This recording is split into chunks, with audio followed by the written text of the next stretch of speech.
तबड़क तबड़क तबड़क तबड़क तबड़क तबड़क तबड़क तबड़क तबड़क। खतरनाक एंट्री। आप डीओजी साहब शांत रहिए, मत आइए नजदीक। हाँ हाँ जी भाई, हेलो क्लास 9, ठीक है। डन। आप लोग को पता ही है कि हम लोग पढ़ रहे हैं कौन सा? फिजिक्स पढ़ रहे हैं। फिजिक्स में पहला चैप्टर पढ़ रहे हैं, और फिजिक्स का पहला चैप्टर में हम लोग पढ़ चुके हैं कहाँ तक? यहाँ तक। इसलिए इसको सिर्फ अभी एक बार हम फटाफट से पढ़ देते हैं। जो लोग इसको नहीं पढ़े हैं वो फटाक से इसको उतार लीजिएगा, फिर हम आगे बात करेंगे, ठीक है? सुनना ध्यान से। क्लास 9 का फिजिक्स चल रहा है, वेरी गुड। भौतिक राशि पढ़ चुके थे, फिर से हम रिपीट कर रहे हैं एक बार, फास्ट से पढ़ देंगे, समझ में आ जाएगी। और जो लोग नहीं पढ़े वो लोग फटाक से उतार लेना। भौतिकी के नियमों को जिन पदों में व्यक्त किया जाता है उसे भौतिक राशि कहते हैं, और इसके होते हैं प्रकार कितने? 2। कितने प्रकार हैं? 2। आधारी राशियां और व्युत्पन्न राशियां। तुम लोग लिखे थे ना, पढ़े थे ना, तो फटाफट से देखो ना एक बार। आधारी राशि किसे कहते हैं? ये राशि स्वतंत्र होती है, किसी से कोई लेना देना नहीं। मैं आज़ाद हूँ, इंडिपेंडेंट हूँ, स्वतंत्र हूँ, कोई हेल्प नहीं चाहिए।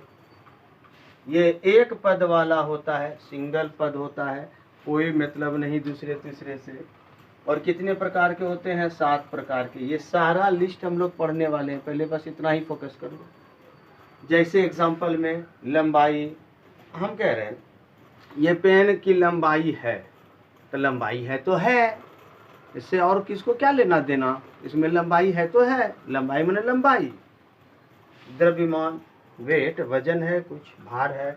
समय, अगर समय है, हम बोल रहे हैं कोई समय भी चल रहा है, अभी समय है, समय को क्या लेना देना? समय है तो है, यानी इसमें किसी का कोई सहयोग नहीं चाहिए।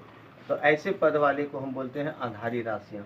किंतु परंतु प्यारे मनुष्य वाले जंतु, ध्यान दो, व्युत्पन्न राशि जो होता है यह बेचारा डिपेंड होता है आधारी राशि पे।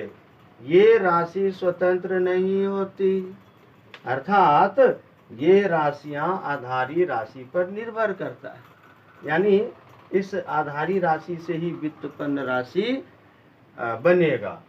ये कितने पद का होता है? एक से अधिक पद। सिंगल पद होगा तो आधारी हो जाएगा, एक से अधिक पद वाला होता है। कैसे? जैसे हम बोलेंगे कि क्षेत्रफल, आयतन, बल, कार्य, ऊर्जा, ये सब के सब कौन है? व्युत्पन्न राशियां हैं। जैसे एक एग्जांपल में यहाँ समझो, क्षेत्रफल का सूत्र क्या होता है? लंबाई गुने चौड़ाई, मान लो। तो लंबाई क्या है? ये भी तो मीटर ही दिखा सकते हैं, हम मीटर से दिखा सकते हैं ना किसी लंबाई को, और चौड़ाई को भी तो मीटर से ही नापेंगे। तो मीटर गुना मीटर, मीटर स्क्वायर, या इसी को हम क्या बोलते हैं? वर्ग मीटर। तो जरा गौर करके देखिए कि इसमें कितने पद हैं? एक से अधिक पद हैं। उसी तरीके से बल, कार्य, ऊर्जा, आयतन, ये सब के सब हैं व्युत्पन्न राशियां। यहाँ तक हम लोग बात कर चुके थे। अब यहाँ से हम लोग टमटम को आगे बढ़ाते हैं, तो रेडी हो जाइए इसके आगे पढ़ने के लिए। रेडी? तो टमटम स्टार्ट करें, चलिए शुरुआत करते हैं। तबड़क तबड़क तबड़क तबड़क तबड़क तबड़क तबड़क तबड़क तबड़क तबड़क। आ गए? ठीक है। अब ध्यान से देखना, इधर आगे का भी जो क्लास स्टार्ट है यहाँ से हम लोग पढ़ने वाले हैं मापन। मापन देखो, एक चीज हम बताते हैं, प्रायः, हमेशा नहीं, प्रायः अगर बोलते समय अन का उच्चारण आ जाए, अन लास्ट में, जैसे मापन, अन, मुंडन, जनन, चलन, प्रचलन, इस तरह का जो अन उच्चारण आ जाए प्रायः, वह समझ लेना कि वहाँ पर कोई ना कोई विधि के बारे में बात हो रहा है, कोई ना कोई प्रोसेस है वो। बुझ गए बात को? बुझे नहीं? जैसे मुंडन, तो मुंडन क्या है? एक विधि है, एक संस्कार है। नामांकन क्या है? नाम लिखाने का विधि है। उसी तरह से मापन, लगता है कोई ना कोई विधि है, पर किस चीज की विधि है? तो यहाँ लिखा हुआ है किसी चीज को मापना। मेरे पास ये पेन है, अब हम कहेंगे तो इसको मापिए, तो हम नापेंगे ना भाई, ये यहाँ से यहाँ क्या है, तो मुंह से क्या निकलेगा, लंबाई। इधर क्या है भैया, चौड़ाई। तो इसको कैसे मापेंगे, कैसे मापेंगे, तो कैसे मापेंगे, जिसको लंबाई चौड़ाई निकालेंगे। मान लो कोई कोई कोई कोई कोई मेरे पास अभी है नहीं, मान लो चलो माचिस का डब्बा है, ये रहा, ये देखो ये माचिस का डब्बा है, ठीक है। हम कहेंगे कि भाई इसको मापिए, क्या करोगे, लंबाई निकालोगे, चौड़ाई निकालोगे, मोटाई निकालोगे, तो कोई ना कोई तरीका होगा। तो ये जो हम करेंगे, विधि जो अपनाएंगे उस वस्तु को मापने का, तो वो विधि मेरा क्या कहलाएगा, मापन कहलाएगा। यानी कह सकते हैं कि किसी भी चीज़ को मापना क्या कहलाता है, मापन, एक विधि है। अब यहाँ पर आप बात करते हैं कि इस मापने के लिए हमें दो चीज़ का जरूरत पड़ेगा, क्या, एक हम बोलेंगे कि यहाँ से यहाँ क्या है, तो मुंह से निकलेगा ना 10-20 सेंटीमीटर, 25 सेंटीमीटर, कुछ निकलेगा ना, क्या नाप तो कुछ निकलेगा। तो हम इसको दो पार्ट में बांट देंगे, एक संख्यात्मक मान बोलेंगे और एक मात्रक।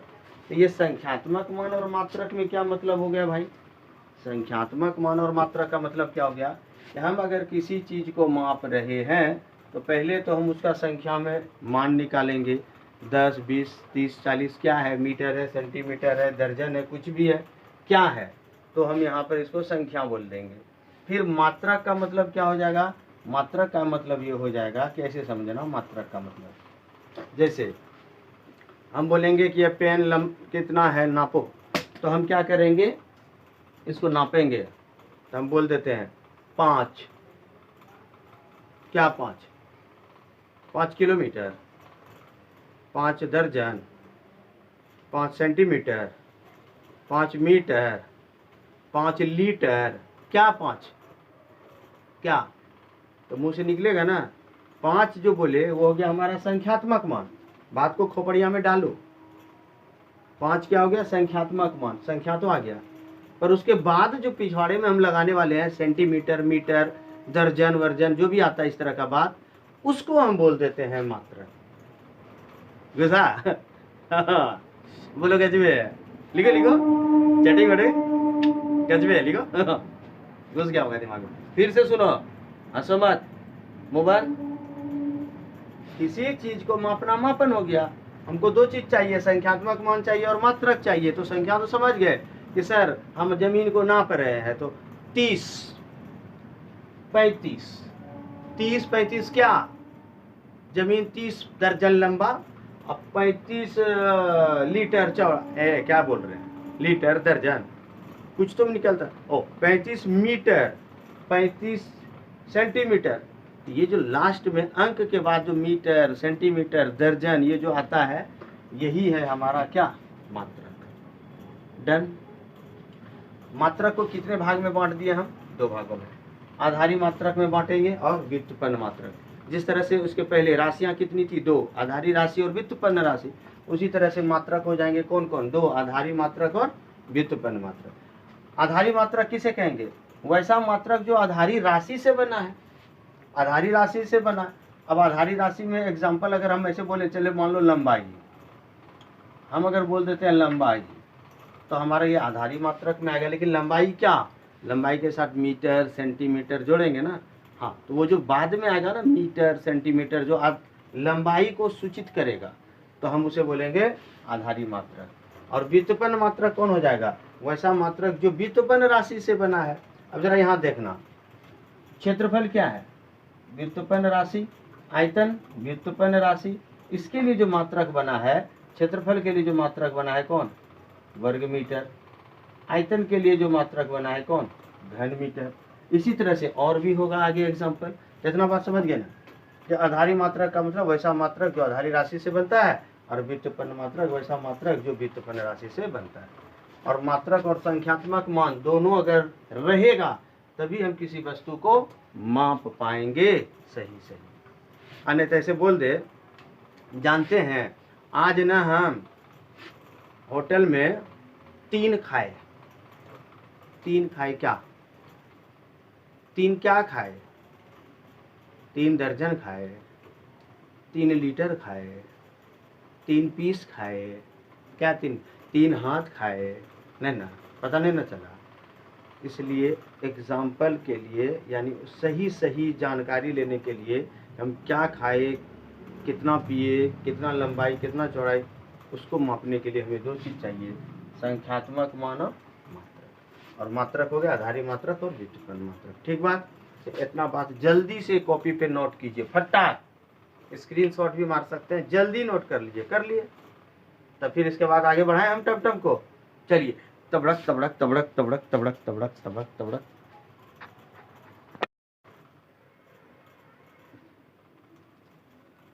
तबड़क तबड़क तबड़क तबड़क तबड़क तबड़क तबड़क। आ गए हम कहाँ से कहाँ आ गए? अब जरा ध्यान से सुनना। अभी हम लोग को पढ़ना है अब क्या? मात्रकों की पद्धति। अब ध्यान से सुनिएगा मेरी बात को। ये मात्रकों की पद्धति का मतलब क्या हुआ और ये आया क्यों आया, जरा सुनना ध्यान से। हम इसके पहले बता रहे थे ना, अभी तुरंत क्या देखे आप, कि हमको किसी भी चीज़ को मापने के लिए दो चीज़ का जरूरत पड़ रहा है, एक संख्यात्मक मान और मात्रक का। तो उसी मात्रक और मापन के लिए बहुत सारे सिस्टम, यानी बहुत सारा पद्धति को लागू किया गया, बहुत सारा मेथड आया कि हम लंबाई के लिए ये, द्रव्यमान और भार के लिए ये, समय के लिए ये, अलग अलग तरीके से अलग अलग नए वैज्ञानिकों ने अपने तरीके से एक नया कहिए कि खोज कर दिया मापन के लिए, जिसमें से हम उसको बोलते हैं मात्रकों की पद्धति। कौन कौन सा मेथड आया नापने के लिए, मापने के लिए? सभी प्रकार की राशियों के लिए, मात्रकों के पूरे समूह के, क्या बोल रहा है, सभी प्रकार की राशि, जो भी राशि आप जानते हैं, द्रव्य, लंबाई, चौड़ाई, आयतन, क्षेत्रफल, जो भी राशियां हैं, सभी राशियों के लिए एक मात्रक का समूह बनाया गया। उस समूह को ही मात्रकों की पद्धति कहते हैं। ठीक बात। और कह रहा है कि आप पूरे विश्व में आधारी मात्रकों की कई पद्धतियां हैं। तो आपके क्लास 9 में कुछ पद्धति दिया गया है, जिसमें से पहला है फुट पाउंड सेकेंड पद्धति। नोट करो, फुट पाउंड सेकेंड पद्धति, इसको शॉर्टकट में बोलते हैं FPS पद्धति। FPS पद्धति क्या है? तो इस पद्धति को ब्रिटिश पद्धति भी कहते हैं। सिंपल, इसको याद रखना है, ब्रिटिश लोगों ने बनाया था। इस पद्धति को ब्रिटिश पद्धति भी कहते हैं। तो इसमें क्या खास है? इसमें खास ये है, F का मतलब फुट होता है और फुट का प्रयोग लंबाई के लिए किया। जैसे हम कोई चीज़ नाप रहे हैं, ये 10, यहाँ से वहाँ तक 10, क्या 10 फुट, 10 फुट, एक मानक मात्रक बना दिया, 10 फुट। P का मतलब होता है पाउंड। पाउंड का कहाँ इस्तेमाल करने लगा? वस्तु के द्रव्यमान के लिए, भार के लिए। और अभी भी आप लोग पाउंड में ही एक चीज लाते हैं, पता है, happy birthday to you, cake लाओ जल्दी से तू। और दुकानदार को बोलना 1.5 किलो का केक दीजिए तो है, अच्छा 2 किलो का दे है, पाउंड में बोलो, पाउंड में, पाउंड। अभी भी केक आता है ना पाउंड में, ये यहाँ से। तो द्रव्यमान का S सेकेंड समय के लिए इस्तेमाल किया। तो ये जो FPS बना, लंबाई, द्रव्यमान और समय के लिए बनाया, ऐसे पद्धति को हम बोल दिए FPS। दूसरा जो पद्धति है वो है सेंटीमीटर ग्राम सेकेंड पद्धति, CGS पद्धति क्या है? इस पद्धति को मीटरी पद्धति भी कहते हैं। नोट करना, याद रखना ऑब्जेक्टिव के लिए। इस पद्धति को मीटरी पद्धति भी कहते हैं। C का मतलब सेंटीमीटर, इसका प्रयोग कहाँ कर रहे हैं? लंबाई के लिए। G का मतलब ग्राम, इसका प्रयोग कहाँ कर रहे हैं? द्रव्यमान के लिए, भार के लिए। और S का मतलब सेकेंड, इसका प्रयोग कहाँ करेंगे? समय के लिए। तो अभी क्या है?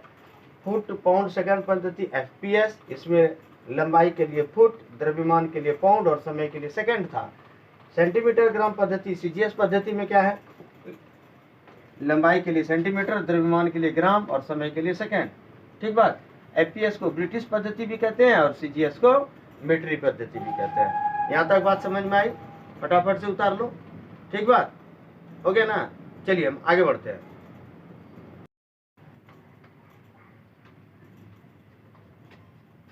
अब देखो तीसरा मात्रक क्या है? मीटर किलोग्राम सेकेंड, MKS, यानी इसे हम MKS पद्धति भी कहते हैं। फटाफट से देखना है। M मतलब मीटर, मीटर किसके लिए आ रहा है? लंबाई के लिए। K मतलब किलोग्राम, किलोग्राम किसके लिए यहाँ पर आ रहा है? द्रव्यमान के लिए। और एस मतलब सेकंड, और सेकंड किसके लिए प्रयोग किया जाएगा? समय के लिए। तो यहाँ पर हम 3 देख लिए, कौन कौन सा पद्धति देखे? FPS foot pound second, CGS, CGS को क्या बोलेंगे? Centimetre gram second, MKS metre kilogram second. इस तीनों पद्धति में आप क्या देख रहे हैं? तीनों पद्धति में एक चीज कॉमन था, किसका मात्रक? समय का मात्रक। सभी में समय का मात्रक क्या था? Second, second, second, second. आपसे अगर पूछ दिया जाए कि FPS, CGS और MKS में सभी में, तीनों में उभयनिष्ठ या कॉमन या समान मात्रक किसके लिए था? तो आंसर क्या हो जाएगा? समय के लिए था। तो यहाँ तक आपका खत्म हो जाता है कौन सा चीज? कि आपका जो पद्धति था वो पद्धति, ये 3 टाइप का यहाँ पर खत्म हो रहा है। तो फिर अगला क्लास हम करेंगे अगले वीडियो में। तब तक के लिए आप लोग मुस्कुराते रहिए और पढ़ते रहिए दनादन, याद भी करते रहिएगा, टेस्ट लेंगे जम करके। और आपको अच्छा लग रहा होगा तो कमेंट भी कीजिए, शेयर कीजिए, लाइक कीजिए और लोगों को दुनिया में एकदम तहलका मचा के फैला दीजिए। बुझिए बात को। अगर अच्छा लगा तो कमेंट में लिखिए, क्या लिखेंगे बताते हैं? हैशटैग, और लिखना है गजबे है। ठीक, बहुत बढ़िया। तो मिलते हैं अगले वीडियो में, तब तक के लिए ऑल द बेस्ट। अब हम करता हूँ रेस्ट। Bye bye.